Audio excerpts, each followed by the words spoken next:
Šiaulių miesto centre nuo 2023 metų prasiplėtė mokamų transporto priemonių stovėjimo aikštelių teritorija. Šiaulių gyventojams buvo duotas pažadas, kad lėšos surinktos iš mokamų stovėjimo aikštelių grįš į šios teritorijos infrastruktūros tvarkymą. Mokamose, būtent apmokestinėse aikštelėse įrengtas naujas apšvietimas.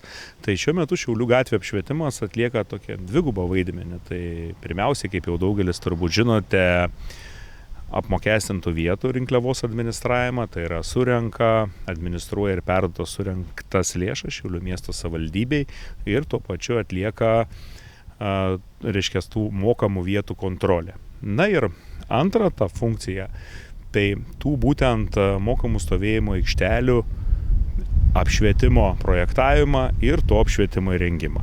24 metais, šiais metais infrastruktūros remontui centrinėje dalyje buvo skirta apie 500 000 eurų.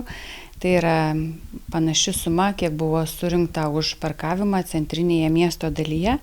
Tai visos lėšos skirtos centrinės dalies viešųjų aikštelių remontui.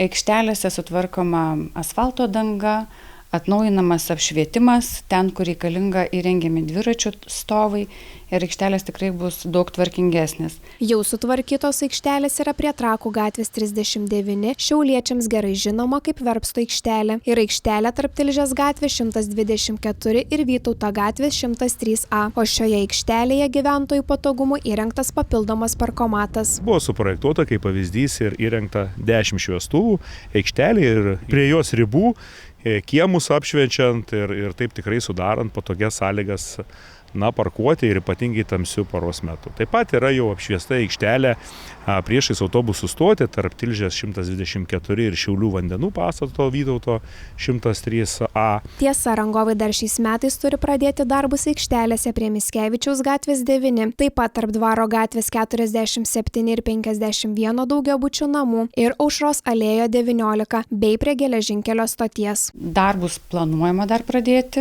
jeigu jie užtruktų dėl orų ar kitų priežasčių, be abejo, jie bus pabaigti kitais metais.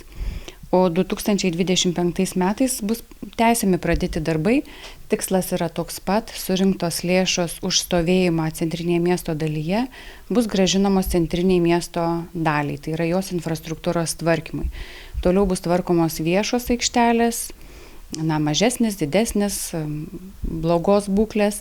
Taip pat svarstysime apie galimybę tvarkyti ir gatves ar daugiabučių namų kiemus iš surinktų mokesčių.